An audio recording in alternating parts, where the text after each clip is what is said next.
గాంధీ భవన్ ముందు కాంగ్రెస్ శ్రేణులు ఆందోళన చేస్తున్నారు. ఇక వాళ్ళ ఆందోళన కారణం ఏంటి, ఒక బ్యానర్ కూడా చూడొచ్చు మనం. సో దాంట్లో మరి నాన్ లోకల్ డీసీసీ ప్రెసిడెంట్ ఆటావో కాంగ్రెస్ బచావో అంటున్నారు. నిజంగానే మరి వాళ్ళ ఆందోళన కారణం ఏంటి, ఎందుకు ఆందోళన చేస్తున్నారు, గాంధీ భవన్ మెట్ల మీద వాళ్ళు మరి నిరసన వ్యక్తం చేస్తున్నారు. ఒకసారి మాట్లాడే ప్రయత్నం చేద్దాం. ఏం భాష ఎందుకు చేస్తున్నారు? మేము ఈరోజు గాంధీ భవన్లో కాంగ్రెస్ పార్టీకి చెందినటువంటి సీనియర్ సర్పంచ్లు, ఉప సర్పంచ్లు, వార్డు మెంబర్లు, కాంగ్రెస్ పార్టీ తాజా మాజీ అధ్యక్షులు, అదేవిధంగా గ్రామ స్థాయి నుంచి మండల స్థాయి, జిల్లా స్థాయి నుంచి సీనియర్ నాయకులు ఈరోజు రావడానికి ముఖ్య కారణం ఏంటంటే, ఏదైతే నాన్ లోకల్ నుంచి ఆదిలాబాద్ జిల్లా నుంచి కొమరంభీం జిల్లాకు విచ్చేసినటువంటి మా డీసీసీ, కొమరంభీం జిల్లా డీసీసీ గారు ఏదైతే మరి ప్రతి దానిలో అంటే ఏదైనా డీసీసీ నియామకంలో కానీ బీఆర్ఎస్ నుంచి, బీజేపీ నుంచి మరియు వేరే అదర్స్ పార్టీ నుంచి విచ్చేసిన వారికి డీసీసీ కార్యవర్గంలో వాళ్ళకు సముచిత న్యాయం కలుగుతున్నది. కానీ కాంగ్రెస్ పార్టీ సీనియర్ నాయకులకు ఎలాంటి కూడా ఏ పదవులు ఇవ్వడం లేదు, ఏం లేదు. అలాంటి పరిస్థితుల వల్ల మాకు ఏదైతే కొమరంభీం జిల్లాలో మా అస్ఫాబాద్ కాన్స్టిట్యున్సీలో మాకు టౌన్లో మాకు మున్సిపాలిటీ చైర్మన్ కూడా ఆమె తప్పుదోవల వల్ల కోల్పోవడం జరిగింది. మా మున్సిపాలిటీ కూడా పోయింది. దాంతోపాటు మాకు మెజారిటీ ప్రాంతమైనటువంటి మా మెజారిటీ అయినటువంటి మండలాల్లో మా సర్పంచ్లు కూడా కోల్పోవడం జరిగింది. అదేవిధంగా ఒక బీజేపీ నాయకునికి ఎస్సీసెల్ జిల్లా అధ్యక్షుడు ఇవ్వడం జరిగింది. అదేవిధంగా దాంతో పాటు మొన్న నియమించినటువంటి మండల అధ్యక్షుడి నియామకంలో కూడా అదే తప్పుదోవలు జరిగినాయి. దాంతోపాటు మాకు మా ఎస్సీ సామాజిక వర్గానికి దాదాపు 28 నుంచి 32,000 మెజారిటీ ఉంటుంది మాది ఎస్సీ సామాజిక వర్గంది. కానీ ఎస్సీ సామాజిక వర్గంది మా ఆసిఫాబాద్ కాన్స్టిట్యున్సీలో 8 మండలాలు ఉంటాయి. ఆ 8 మండలాల్లో కూడా కనీసం దళితులకు ఒక్క మండల ప్రెసిడెంట్ కూడా ఇవ్వలేకపోయినారు. అదేవిధంగా ఇలాంటి తప్పుదోవలు జరిగితే మళ్ళీ మా ఉమ్మడి ఆదిలాబాద్ జిల్లాలో మొట్టమొదటిగా ఓడిపోయేది నెక్స్ట్ అసెంబ్లీ ఎన్నికల్లో మా ఆసిఫాబాద్ అని మేము చెప్పుకుంటున్నామండి. ఎందుకంటే మా ఆవేదన చాలా మంది ఇంతమంది మేము రావడానికి ముఖ్య కారణము ఆమెని మా డీసీసీ నాన్ లోకల్ కాబట్టి ఇక్కడ ఆమెకు అనుభవం లేదు. ఆసిఫాబాద్లో ఆమెకు అనుభవం లేదు కాబట్టి ఆమెని నాన్ లోకల్, ఆమెకి ఇక్కడ మన పరిస్థితులు తెలియదు, సీనియర్ తెలియదు, ఎవరు తెలియదు, ఏది తెలియదు. ఎవరైనా ప్రశ్నిస్తే ఏమంటా అంటే ఫోన్ చేసి నువ్వు నన్ను ప్రశ్న చేయడానికి నువ్వు ఎవరు, అసలు నువ్వు ఎవరు నన్ను అడగడానికి అని అలాంటి మమ్మల్ని భయభ్రాంతులకు గురి చేస్తున్నది మా డీసీసీ. అంత అంటే మా దగ్గర ఆడియో క్లిప్స్ కూడా ఉన్నాయి, మీకు మీడియా ద్వారా మీకు తెలియజేస్తామంత. అంటే ఏం కావాలి, ఇప్పుడు ఏం కావాలి? మాకు ఏదైతే కొమరంభీం జిల్లా డీసీసీ ఉన్నారో ఆమె తక్షణంగా తొలగించి లోకల్ ఎవరైతే ఉన్నారో వాళ్ళని నియమించాలని మా కాంగ్రెస్ పార్టీ సీనియర్ నాయకుల డిమాండ్ చేస్తూ, లేకపోతే రాను రోజుల్లో ఆసిఫాబాద్ నియోజకవర్గంలో అసలు కాంగ్రెస్ పార్టీ అనేది ఉండదని ఈ సభాముఖంగా తెలియజేస్తున్నామండి.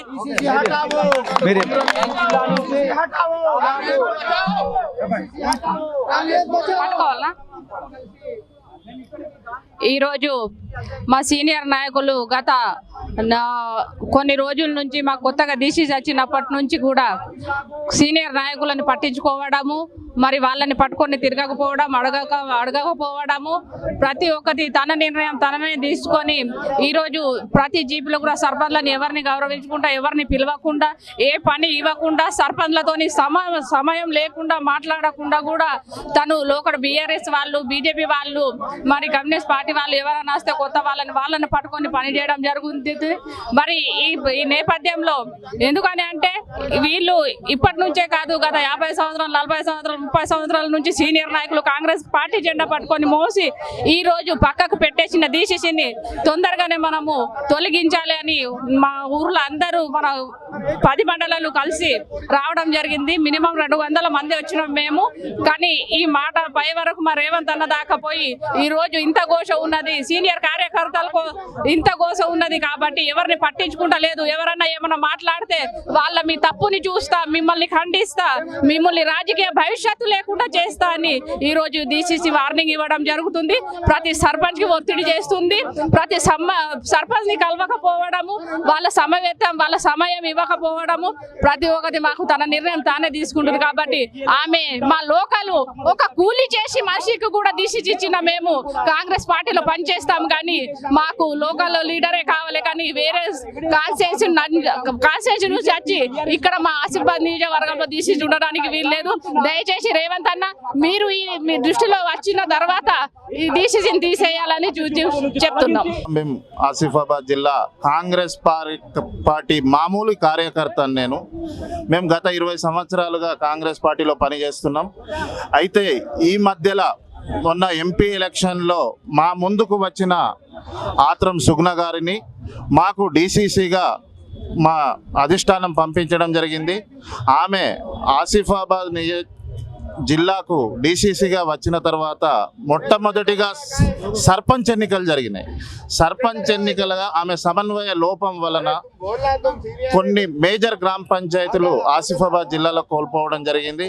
తర్వాత వచ్చిన మున్సిపల్ ఎన్నికల్లో ఆమె ఒకటే ఒక వ్యక్తికి అక్కడ కౌన్సిలర్ టికెట్ ఇప్పించుకోవడం జరిగింది.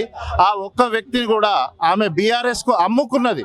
డీసీసీ మాత్రమే బీఆర్ఎస్కు అమ్ముకొని ఆసిఫాబాద్ చైర్మన్ పీఠం కోల్పోవడానికి డీసీసీ ప్రధాన కారణమని మేము భావిస్తున్నాం. డీసీసీ మళ్ళీ ఆ తర్వాత వచ్చిన మండల్ బాడీ కానీ డిస్టిక్ బాడీలో కానీ బీజేపీ టీఆర్ఎస్ వాళ్ళకే అత్యధిక పదవులు ఇచ్చింది. ఇప్పుడు ఆమె దగ్గర ఉన్న జిల్లా ప్రధాన కార్యదర్శి గాదవేని చిన్న మల్లేష్ అనే వ్యక్తి మొన్నటి వరకు టీఆర్ఎస్ పార్టీలో ఉండి ఎంపీ ఎలక్షన్ల తర్వాత కాంగ్రెస్ పార్టీలోకి వచ్చిండు. ఆయనకు జిల్లా ప్రధాన కార్యదర్శి పదవి ఇచ్చింది. మాలాంటి 20 సంవత్సరాలు పనిచేస్తున్న ఇక్కడ ఉన్న వాళ్ళందరికీ ఇక్కడ సర్పంచులు ఉన్నారు, ఎంపీటీసీలు ఉన్నారు, మాజీ ఎంపీపీలు ఉన్నారు. అలా కనీసం జిల్లా కార్యవర్గంలో చోటు కూడా కల్పించలేదు. ఒక మాజీ ఉమ్మడి ఆదిలాబాద్ జిల్లాకు జడ్పీ చైర్మన్ అయినటువంటి వ్యక్తికి కూడా ఎలాంటి పదవి ఇవ్వకుండా చిన్న పదవి, అది వార్డు మెంబర్కు ఎక్కువ, సర్పంచ్కు తక్కువ లాంటి కార్యవర్గంలో పదవి ఇచ్చి అతన్ని అవమానించింది ఈ డీసీసీ. అలాగే మండల బాడీలో సర్పంచ్ ఎన్నికల్లో టీఆర్ఎస్ తరఫున వార్డు మెంబర్కు పోటీ చేసిన వ్యక్తికి మండల అధ్యక్ష పదవి ఇచ్చింది. ఆ వ్యక్తి మండల అధ్యక్ష పదవి ఇచ్చిన తర్వాత అరగంటల్లోనే టీఆర్ఎస్ వాళ్ళ దగ్గరికి పోయి సంబరాలు జరుపుకున్నాడు. అవి మొత్తం సోషల్ మీడియాలో వైరల్ అయినాయి. అటువంటి వ్యక్తులకు ఈమె పదవులు ఇస్తుంది. మళ్ళీ బిఎల్ఏలలో మా కాంగ్రెస్ పార్టీ సర్పంచ్లను సంప్రదించకుండా ఆమె బీజేపీ వాళ్ళను బిఎల్గా నియమించింది. ఇట్లాంటి అనేక తప్పులు చేస్తుంది ఆమె. కాంగ్రెస్ పార్టీ కార్యకర్తలను పట్టించుకోవడం లేదు, ఏమాత్రము సీనియర్ నాయకులను ఎవరిని గౌరవించడం లేదు. కాబట్టి దీనికి ఆమె మా జిల్లావాసి కాదు. ఆమెను పూర్తిగా తొలగించి డీసీసీ పదవి నుంచి కుమ్రంభీం జిల్లా నుంచి ఎవరికి ఇచ్చినా రోజువారీ కూలీ అయిన కాంగ్రెస్ పార్టీ నిరుపేద కార్యకర్తకు డీసీసీ పదవి ఇచ్చినా మేమందరం కలిసికట్టుగా పనిచేసి కాంగ్రెస్ పార్టీ బలోపేతానికి కృషి చేస్తామని మనవి చేసుకుంటున్నాం. కూడా మా వ్యతిరేకంగా టీఆర్ఎస్ పార్టీ వాళ్ళు పనిచేసి మేము సర్పంచ్ కూడా ఓడిపోవడం, అటువంటి వాళ్ళకు పార్టీ ప్రెసిడెంట్ ఇవ్వడం, నామినేట్ పదవులు ఇవ్వడం జరుగుతుంది. బియోలో కూడా టీఆర్ఎస్ వాళ్ళని పెట్టి చేయడం, సీనియర్లకు ఎటువంటి పోల్లు కూడా చేయకపోవడం ఈ విషయం. అయితే మేము సీనియర్ 20 సంవత్సరాల నుంచి అటు టీఆర్ఎస్ గవర్నమెంట్ వస్తే అప్పుడు చిన్న మీటింగ్ ఉంటే కూడా మేము పోలీస్ స్టేషన్కి పోయి ఇది అయ్యేవాళ్ళం, అరెస్ట్ చేసేవాళ్ళం. కానీ ఈ గవర్నమెంట్లో మా గవర్నమెంట్లో మాకు ఒక ఆవేదన. మొత్తం ఇప్పుడు దాదాపు ఇక్కడ 300 మంది సీనియర్లు వచ్చినాం. మా ఆవేదనను ఇక్కడ పెద్దలు మన పిసిసి గారికి ఇవ్వడానికి మేము వచ్చినాం. సీతకు కూడా ఇవ్వడం జరిగింది, పిసిసి ఉపాధ్యక్షులు కూడా ఇవ్వడం జరిగింది. కాబట్టి ఇప్పుడు డీసీసీ మన ఆసిఫాబాద్ సుగ్నక్క మమ్మల్ని ఉంచుతుందా లేకుంటే పిసిసి ఉంచుతారా, ఎవరేం చేస్తారు? మేము ఇంత కష్టపడ్డాం మా ఆవేదన చెప్పడానికి ఇక్కడ వచ్చినాం ఇక్కడ ముఖ్యంగా. కాబట్టి ఇప్పుడు నేను చెప్తున్న ఆసిఫాబాద్ నియోజకవర్గంలో టీఆర్ఎస్ పార్టీ 60% ఉంది, 40% ఏమో కాంగ్రెస్ పార్టీ అయిపోయింది. ఇంకా మా సీనియర్లు ఇంకా పట్టించకపోతే ప్రస్తుతం జడ్పీటీసీ ఎంపీటీసీ ఎలక్షన్ వస్తే మా నియోజకవర్గ పరిస్థితి ఏమవుతుందని అందరి మేము ఆవేదనగా మేము రావడం జరిగింది. ముఖ్యంగా ఆత్రం సుగుణ డీసీసీ అధ్యక్షురాలుగా అనర్హురాలు, సో ఆమెను వెంటనే తొలగించాలి. సో 8 మండలాలకు సంబంధించి మరి కార్యకర్తలు నాయకులంతా కూడా గాంధీ భవన్ చేరుకున్నారు. దాంట్లో తెలంగాణ సీఎం రేవంత్ రెడ్డి టీపీసీసీ అధ్యక్షులకు వీళ్ళు ఖచ్చితంగా మరొక మారి కూడా కలిసి అభ్యర్థించే అంశాలపై కూడా మాట్లాడదాం అనుకున్నారు. సో డీసీసీని మార్చాలి, ఆమె నాన్ లోకల్ అనే చెప్తున్న నేపథ్యంలో కొంతమంది నాయకులు కూడా ఉన్నారు. వాళ్ళతో చెప్పండి, డిమాండ్ ఏంటి, సమస్య? యాక్చువల్గా డీసీసీ ఇప్పుడు సుగుణ గారు అయిన తర్వాత మన ముఖ్యంగా ఆసిఫాబాద్ నియోజకవర్గంలోని 10 మండలాల్లో కార్యకర్తలకు మొదటగా ఆమె సర్పంచ్ ఎన్నికలలో సమన్వయం చేయకపోవడం వల్ల చాలా సర్పంచ్ మేజర్ స్థానాలు కోల్పోవడం జరిగింది. దాని తర్వాత మళ్ళీ మున్సిపాలిటీ ఎన్నికలు ఆసిఫాబాద్ పీఠం ఎవరైతే ఆయన క్యాండిడేట్ ఉన్నాడో ఆయన క్యాండిడేటే టీఆర్ఎస్ అమ్ముడు పోయి ఆసిఫాబాద్ మున్సిపాలిటీ పీఠాన్ని కూడా కోల్పోవడం జరిగింది. అలాగే ఇటీవల డీసీసీ జిల్లా కమిటీ ఏదైతే నియామకం జరిగిందో అందులో నూతనంగా వచ్చిన బీఆర్ఎస్ బీజేపీ నాయకులకే ఇవ్వడం జరిగింది. ఆమె ముఖ్యంగా ఆమె స్వయంగా ఒక ప్రైవేట్ సైన్యం తీరు ఏర్పాటు చేసుకొని ఈ ఎవరైతే సీనియర్ కాంగ్రెస్ పార్టీ వాళ్ళు ఉన్నారో మరి ఎమ్మెల్యే ఎన్నికల ముందు నుండి కానీ గతంలో 10-20 సంవత్సరాల నుండి కాకుండా మరి ఇటీవల పార్టీలో చేరిన వాళ్ళు మళ్ళీ ఒక 2 నెలల కింద చేరిన వాళ్ళు కూడా పదవులు ఇచ్చి మరి సీనియర్ నాయకులకు అన్యాయం చేస్తుందనే ఉద్దేశంతో అందరిది ఇది స్వచ్ఛందంగా ప్రతి మండలం నుండి దాదాపు 10 మండలాలను స్వచ్ఛందంగా వచ్చినది. కానీ ఏ నాయకుని ప్రోద్బలంతోనూ కాదు, ఎవరి వల్ల కాదు, స్వచ్ఛందంగా 10 మండలాల నుండి వచ్చిండ్రు. ఎవరి దాళ్ళు వెహికల్ తీసుకొని రావడం, గాంధీ భవన్ వరకు రావడం జరిగింది. మాకు మహేష్ గౌడ్ డిమాండ్ ముఖ్యంగా ఎవరైతే డీసీసీ ఉన్నారో ఆమెని మా జిల్లా నుండి, ఇంకోటి ఏంటంటే ఆమె ఆదిలాబాద్ జిల్లాకు సంబంధించిన వ్యక్తి, మాది కొమరంభీం జిల్లా కాబట్టి ఎవరైతే ఆమె పుట్టిందేమో మంచిర్యాల జిల్లాలో, ఆమె ఇప్పుడు ఆమె ఎక్కడైతే సొంతం ఉన్నదో ఆమె ఓట్నూరు ఆదిలాబాద్ జిల్లా కింద వస్తుంది. మా ఆసిఫాబాద్ ఎవరికి ఇచ్చినా పర్లేదు, మేము ఎవరికి ఇవ్వని మేము డిమాండ్ రాలే. ఎవరికైనా న్యాయంగా సీనియర్ని చూసి డీసీసీ ఇవ్వాలి. కానీ ఆమెకు ఇంకోటి ఏంటంటే స్థానికంగా ఎలాంటి అవగాహన లేకపోవడం నాయకత్వం మీద, అక్కడ కమ్యూనిటీ ఏంటి, ఆ మండలంలో ఉన్న పరిస్థితులు ఏంటి, ఆమె సంస్థాగతంగా ఆ మండలంలో ఉన్న ఆ నాయకునికి ఉన్న పట్టుదల అంటే ఆ పట్టు ఎంత ఉన్నది ఎవరైనా తెలియక ఇష్టం వచ్చినట్టు ఒక ప్రైవేటు అంటే ఆమెను డీసీసీగా నియమించేటప్పుడు మీ ఆ జిల్లాకు సంబంధించి అందరి అభిప్రాయాలు టీపీసీసీ ప్రెసిడెంట్ అధిక పరిగణనకు తీసుకోలేదా? మీరు అప్పుడు చెప్పలేదా? అసలు ఎందుకు ఇప్పుడు కొత్తగా ఆమెను మార్చాలనే డిమాండ్ మీరు తెర మీదకి తెస్తున్నారు? ఈ ఢిల్లీ నుండి ఒక దూత వచ్చారు, అతని ఆధ్వర్యంలో అన్ని రిప్రజెంటేషన్ తీసుకోవడం జరిగింది, అందరి వివరాలు తీసుకున్నారు. చివరగా మరి ఏమైందో తెలియదు, ఆమె పేరు మరి కేటాయించడంతో మేము కూడా ఎంఎల్ఏ అధిష్టానం తీసుకున్న నిర్ణయం అని చూసాం. మరి కొన్ని నెలలు చూసిన తర్వాత ఆమె ఒక్కొక్క నిర్ణయం తీసుకుంటూ పార్టీ వ్యతిరేక కార్యక్రమాలు, ముఖ్యంగా ఇంతమంది స్వచ్ఛందంగా మరి అందరు సీనియర్స్ ఇక్కడ ఉన్నోళ్ళు దాదాపు 15-20 సంవత్సరాలు వంశపరంపరంగా. మరి ఇంకో విషయం, ఇటీవల బిఎల్ఏలు బూత్ లెవెల్ ఏజెంట్స్ అని సర్ ప్రోగ్రాంలో ఆ ఏజెంట్స్ కూడా ఒక్కొక్క గ్రామంలో వాళ్ళకి తెలియకుండానే ఇష్టం వచ్చినట్టు బీఆర్ఎస్ కార్యక్రమం బీజేపీలో కూడా ఇచ్చారు. మనం అంటే ఇక్కడ పార్టీ ఆమె వ్యతిరేక కార్యక్రమాల్లో పాల్పడ్డారు కాబట్టి మా ఉద్దేశం అదే డిమాండ్. ఓకే, ఓవరాల్గా ఇప్పుడు ఆమెను తీసిన తర్వాత ఎవరిని పెట్టాలా మీరు ఒక తీయాలనే డిమాండ్ ఉంది, కానీ ఎవరిని నియమించాలో కూడా మీరు చెప్పే అవకాశం ఉందా? మేము అలాంటిది ఏం లేదు, ఎందుకంటే మేము అలాంటిది ఏం లేదు. ఎవరిని ఇచ్చినా వాళ్ళ నిర్ణయం ప్రకారం స్థానికుడే ఉండాలి.